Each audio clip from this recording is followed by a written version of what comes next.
है आप सबका न्यू क्वांटम क्लासेस में। जैसा कि हम देखते हैं कि फर्स्ट वीडियो जो मैंने बनाया था एमओटी का, उसे हम कंटिन्यू करते हैं। उस फर्स्ट वीडियो में मैंने बेसिक कॉन्सेप्ट बताया था, ये किस तरीके से एटॉमिक ऑर्बिटल आपस में मिलकर के मॉलिक्यूलर ऑर्बिटल का निर्माण करते हैं, बनाते हैं। जितने एटॉमिक ऑर्बिटल होते उतने ही मॉलिक्यूलर ऑर्बिटल होते हैं, बनते हैं। उनमें से आधे बॉन्डिंग होती है, आधे एंटी बॉन्डिंग। मान लो 10 एटॉमिक ऑर्बिटल पार्टिसिपेट कर रहे हैं तो 10 ही मॉलिक्यूलर ऑर्बिटल बनेंगे। उनमें से 5 होंगे बॉन्डिंग, 5 होंगे एंटी बॉन्डिंग। उसी के साथ साथ हमने ये बताया था कि जो आपका एटॉमिक ऑर्बिटल का फॉर्मेशन होता है उसमें से कुछ जीरेड होते हैं, मतलब सिमेट्रिकल होते हैं, कुछ अनजीरेड होते हैं। यहाँ पर मैं कुछ और लेके आया हूँ जो उससे रिलेटेड है कि वहाँ पर बहुत कम जगह थी, इस वजह से नहीं बता पाया था कि जब बॉन्डिंग होती है एटॉमिक ऑर्बिटल की, ठीक है, और उससे बनते हैं मॉलिक्यूलर ऑर्बिटल, जैसा कि यहाँ पे बना हुआ है मॉलिक्यूलर ऑर्बिटल बनता है। तो जो आपकी वेव होती है या फिर आपकी इलेक्ट्रॉन की वेव होती है, जिसे हम साई ए वेव फंक्शन मान सकते हैं, साई बी दूसरा वेव फंक्शन, ये अपने आप में एक प्रकार का एटॉमिक ऑर्बिटल ही है ना। ये वेव फंक्शन वेव के फॉर्म में है, वेव फंक्शन है। तो दोनों एटॉमिक ऑर्बिटल होते हैं, आपस में कंस्ट्रक्टिव इंटरफ्रेंस करते हैं। क्या करते हैं? कंस्ट्रक्टिव मतलब जोड़ने वाला, बनाने वाला, ठीक है। तो उससे बनता है मॉलिक्यूलर ऑर्बिटल।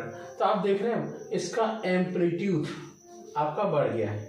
जब किसी भी वेव का एम्पलीट्यूड बढ़ जाता है, इंक्रीज हो जाता है, तो उसका वेव करेक्टर और ज्यादा स्ट्रांग हो जाता है, मतलब एनर्जी कम, वेव करेक्टर ज्यादा।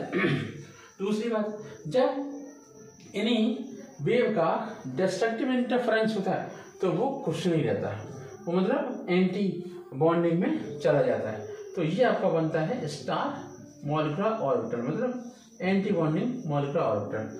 ये आपका नॉर्मल बनता है। एक बात तो यहाँ पर हो गई। दूसरी बात एक और समझाते हैं कि जब हम एमओटी कर रहे हैं, ठीक है, तो हम एमओटी हाइड्रोजन की जब हमने एमओटी की थी तो वहीं पर हमने एक डायग्राम भी बना दिया था, ठीक है। तो उस हाइड्रोजन में 2 और केस हैं कि अगर हाइड्रोजन पर 1+ का चार्ज हो जाए तब क्या होगा। तो हम क्या करेंगे, हम केवल आपको मॉलिक्यूलर ऑर्बिटल बना करके एनर्जी लेवल डायग्राम को समझाने की कोशिश करेंगे, ठीक है। तो मान लीजिए हमारे पास है H2, तो वो तो आपका पुराना वाला है, सिग्मा एंटी बॉन्डिंग और 1s कुछ नहीं, तो इलेक्ट्रॉन। तो ये था, इसका डायग्राम हम बना चुके हैं, समझा चुके हैं, और उसी डायग्राम में हम कंटिन्यू करेंगे। तो अगर हमारे पास H2+ है तो सिग्मा 1s 1 रह जाएगा और सिग्मा एंटी बॉन्डिंग 1s 0, कुछ है ही नहीं। इसका मतलब क्या है, जब हम इस H2 मॉलिक्यूल का जब हम एनर्जी लेवल डायग्राम बनाएंगे तो ये एनर्जी लेवल डायग्राम इस तरीके से होगा। 1s यहाँ पर कुछ नहीं, 1s 1 है, मतलब 1 इलेक्ट्रॉन दिखाएंगे हम। फिर इसका बॉन्डिंग बनेगा सिग्मा 1s, उसमें 1 ही इलेक्ट्रॉन दिखाया जाएगा। यहाँ पर कोई भी इलेक्ट्रॉन नहीं है, सिग्मा एंटी बॉन्डिंग 1s है, ठीक है। तो ये हम थोड़ा सा सुविधा के लिए डेकोरेट कर देते हैं इसमें, है ना, तो थोड़ा सा समझ में आ जाएगा कि ये है क्या। तो ये एनर्जी लेवल डायग्राम है। जैसा कि हम जानते हैं कि नीचे से ऊपर की ओर एनर्जी बढ़ती है, सीधी सी बात है। तो ये आपका एंटी बॉन्डिंग मॉलिक्यूलर ऑर्बिटल है, ये आपका बॉन्डिंग है। तो ये आपका हाइड्रोजन का एटम है, ठीक है, और ये हाइड्रोजन का एटम है, ठीक है। ये H2 का प्लस का मॉलिक्यूलर ऑर्बिटल है। ये मान लीजिए एटॉमिक ऑर्बिटल है, तो ये मान लीजिए एटॉमिक ऑर्बिटल, ये है आपका मॉलिक्यूलर ऑर्बिटल। अब देखो यहीं पर कहानी बदलती रहेगी। अब अगर हमने कहा कि आप बताइए MOT ऑफ H2 माइनस, तो 1 सिग्मा 1s2 और सिग्मा एंटी बॉन्डिंग 1s1। अब हम क्या करेंगे, इसमें थोड़ा सा चेंज कर देंगे। जो चेंज हुआ है वो हम आपको दिखा देते हैं कि एक जगह पर तो आपका इलेक्ट्रॉन हो गया आपका 1, ठीक है, एक इलेक्ट्रॉन बढ़ गया तो एक जगह पे इलेक्ट्रॉन बढ़ जाएगा, ठीक है, 1s2 हो जाएगा। अब होगा क्या, यहाँ पर 2 इलेक्ट्रॉन आ गए, अब 1 इलेक्ट्रॉन बचा तो 1 इलेक्ट्रॉन यहाँ पर यहाँ चला जाएगा। पिछले केस में अगर हम H2 है ना प्लस का क्या देखें, बॉन्ड ऑर्डर देखें, तो हो जाएगा NB - NA, मतलब bonding number of bonding electron upon minus number of anti bonding electron. तो नंबर ऑफ बॉन्डिंग इलेक्ट्रॉन थे आपके 1 0 अपॉन 2, तो पहला वाला तो था 1/2 मॉलिक्यूलर और बॉन्ड ऑर्डर, ठीक है, H2 प्लस का। अब हम इसका और देख लेते हैं, H2 माइनस का क्या होगा, बॉन्ड ऑर्डर। तो आप देख रहे हैं, अब आपको कैसे मालूम पड़ेगा क्या करना है। तो ये बॉन्डिंग वाले इलेक्ट्रॉन है तो N B की जगह पे रखेंगे, एंटी बॉन्डिंग वाले इलेक्ट्रॉन है वो N A पे रखेंगे। तो ये 2 इलेक्ट्रॉन -1, ठीक है, अपॉन 2। बात वही पढ़ने वाली है। मतलब अगर हम बॉन्ड ऑर्डर की बात करें तो H2 का बॉन्ड ऑर्डर आपका 1 है, H2 का कितना है 1, ठीक है। H2 प्लस का क्या है 1/2 और H2 माइनस का है 1/2, समझ में आएगा। तो बॉन्ड ऑर्डर जैसे जैसे कम होता चला जाएगा स्टेबिलिटी उतनी ही कम हो जाएगी, स्टेबिलिटी का मेजरमेंट उतना ही कम हो जाएगा। अब हम थोड़ा सा मूव करते हैं। अब आपके दिमाग में एक बात आनी चाहिए, क्या आपने क्वेश्चन नहीं पूछा, आप चाहें तो कमेंट में पूछ सकते हैं कि हीलियम मॉलिक्यूल एग्जिस्ट क्यों नहीं करता। अब भाई हीलियम मॉलिक्यूल तो तब एग्जिस्ट करेगा जब bonding anti bonding orbital stable होंगे। तो अगर हम हीलियम मॉलिक्यूल की बात करें तो हम देख रहे हैं कि हीलियम मॉलिक्यूल की कंडीशन क्या है। मान लीजिए He2 है, मतलब ऐसा होता नहीं पर करके देख लेते हैं। तो 1s2, ठीक है, सिग्मा और सिग्मा एंटी बॉन्डिंग 1s2। अब 4 इलेक्ट्रॉन होंगे क्योंकि एक He में 2 इलेक्ट्रॉन होते हैं। जब हम इसका है ना एनर्जी लेवल डायग्राम बनाएंगे तो ये एनर्जी लेवल डायग्राम ऐसा होगा, इलेक्ट्रॉन भर गए, यहाँ पे भी भर गए, यहाँ पे भी 2 इलेक्ट्रॉन यहाँ पर है, 2 इलेक्ट्रॉन यहाँ पर है। ये He का एटॉमिक ऑर्बिटल है, ये He2 का मॉलिक्यूलर ऑर्बिटल का है पोर्शन, और ये एटॉमिक ऑर्बिटल ऑफ He है, ठीक है।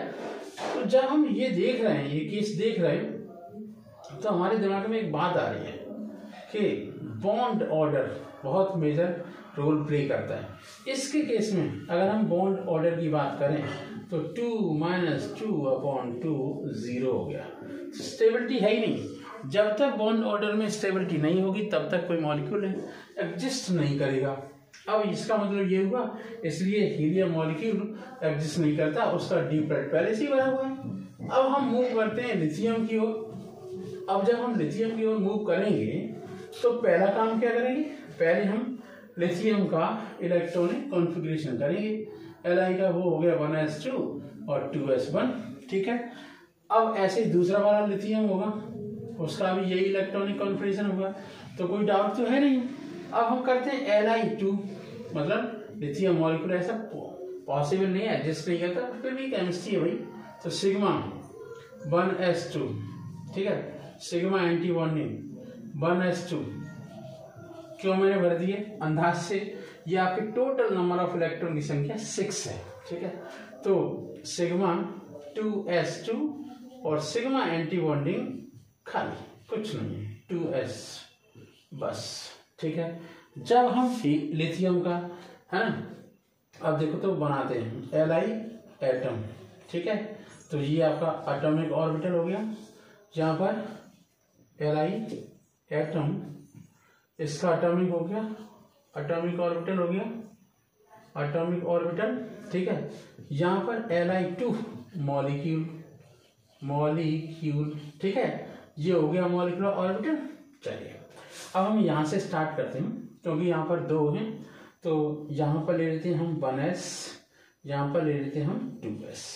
1s से नीचे होगा सिग्मा 1s और 1s से थोड़ा सा ऊपर होगा sigma anti bonding 1s। 2s होगा सिग्मा 2s और इसके ठीक ऊपर होगा सिग्मा एंटी बॉन्डिंग 2s। ये तो मॉलिक्यूलर ऑर्बिटल बना लिए। अब एटॉमिक ऑर्बिटल भी बना लो, इसी के ठीक सामने बनाना है या ठीक सामने बनाना है। अब हम इलेक्ट्रॉन देखते हैं, तो ये होता है 1s2 2s1, ये होता है 1s2 और 2s1। जिस तरीके से मैंने आपको समझाया बस आप यही कर लीजिए, उसी में फायदा है, नुकसान नहीं है। तो जब तक आप करोगे नहीं तब तक काम बनेगा नहीं, आपको करना है, ठीक है। और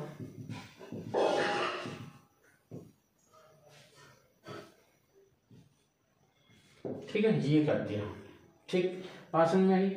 अब देखिए हम इलेक्ट्रॉन भरेंगे दूसरे कलर से, तो 2 इलेक्ट्रॉन तो यहाँ भर दिए, 2 यहाँ भर दिए, 2 यहाँ भर दिए। अब अगर मैं पूछूं इसका बॉन्ड ऑर्डर क्या है, ठीक है, तो NP minus NA upon 2, NB में इलेक्ट्रॉन की संख्या है 4, A में है एंटीबॉडी में 2, तो ये हो गया 2/2, मतलब एक बॉन्ड बना। बात समझ में आई। तो अगर कोई एलिमेंट एक जैसा है तो उसका जो बॉन्ड ऑर्डर होगा वही उसका मॉलिक्यूलर उसका बॉन्ड होगा। ठीक है, चलिए आई होप आप सबको समझ आया होगा। अब हम इसके बाद करेंगे बेरिलियम, बोरॉन, इसके बाद क्या करेंगे, बेरिलियम, बोरॉन और कार्बन।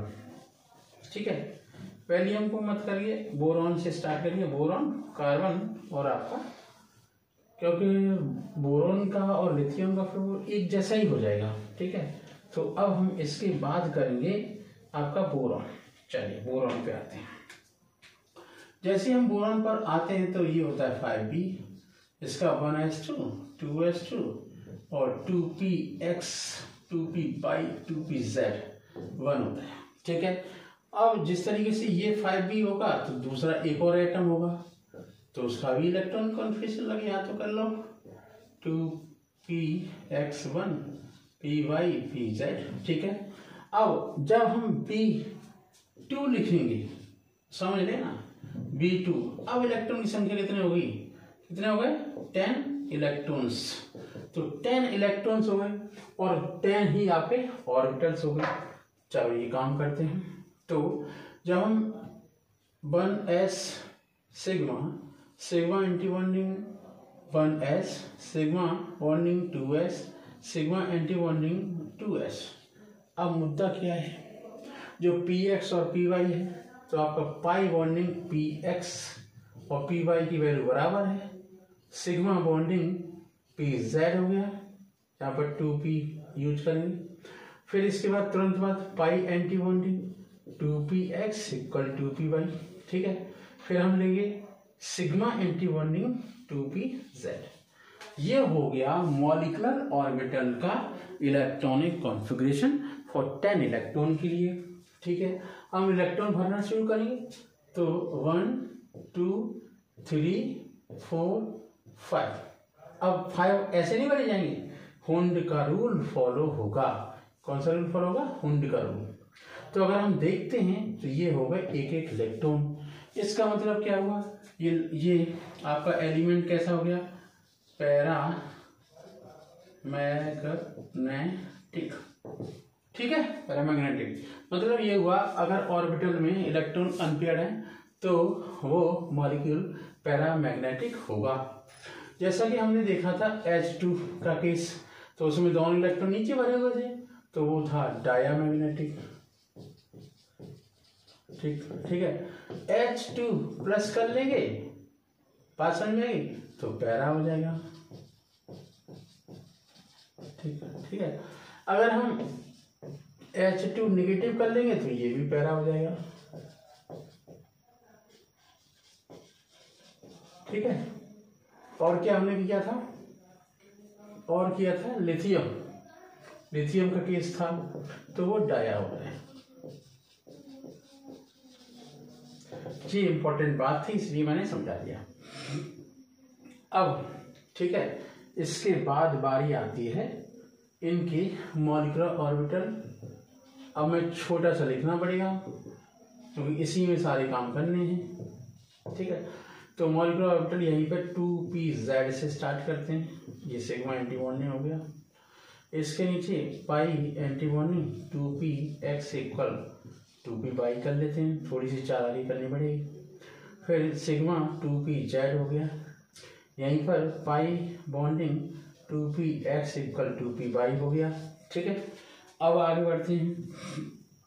इसी के ठीक नीचे सिग्मा एंटी बॉन्डिंग 2s हो गया, इसके ठीक नीचे सिग्मा 2s हो गया बॉन्डिंग, इसी के ठीक नीचे 2s के नीचे यहाँ पर हो जाए सिग्मा एंटी बॉन्डिंग 1s हो गया, इसके नीचे हो गया सिग्मा बॉन्डिंग 1s। ये तो हमने मॉलिक्यूलर ऑर्बिटल लिख लिया है किसके, आपका B2 के, ठीक है। यहाँ पर इलेक्ट्रॉनिक कॉन्फिगरेशन किया जाता है, तो ये इलेक्ट्रॉनिक कॉन्फिगरेशन मैं अलग से दिखाता हूँ, ठीक। यहाँ पर होगा 1s1, यहाँ पर होगा 1s2, 2s2, यहाँ पर होगा यहाँ px, py और pz, एक इलेक्ट्रॉन 2p, ठीक। इसी के सामने करना है 2px, 2py और 2pz, ठीक। अब यहाँ पर ठीक सामने करना है 2s2, बहुत सावधानी पूर्वक करना है, बस काम बन गया। अब क्या है, हम ऐसे ही लाइनें बना दें थोड़ा सुंदरता के लिए, जिससे हमें लगे और सेपरेशन भी हो जाता है कि हाँ ये एटॉमिक ऑर्बिटल इसके हैं, ये मॉलिक्यूलर ऑर्बिटल इस एटॉमिक ऑर्बिटल के हैं, और ये इससे कनेक्ट करेंगे। कैसा लगा आपको डायग्राम, सुंदर है ना। इस डायग्राम को मैं बिल्कुल भी रफ नहीं करने वाला हूँ। यही डायग्राम होने वाला है कार्बन का, यही डायग्राम होने वाला है नाइट्रोजन का। मिलते हैं नेक्स्ट वीडियो में।